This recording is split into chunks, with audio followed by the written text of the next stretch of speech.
Hey guys, in this video I will show you how to play Cookie Run Kingdom on PC. Alright, so let's begin with the video.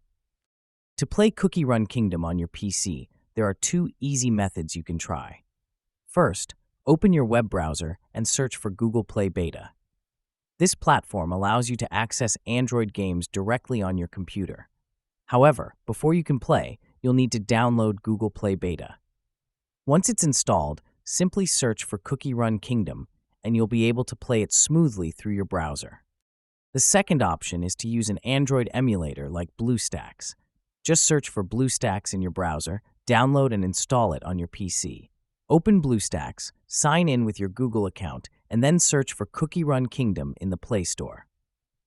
Download the game and start playing. Both options offer you a convenient way to enjoy Cookie Run Kingdom on a bigger screen with a better experience. And that's it. So that's basically how you can play Cookie Run Kingdom on PC. So that's all for this video. Consider subscribing if you find it helpful, and I'll catch you in the next one. Thanks.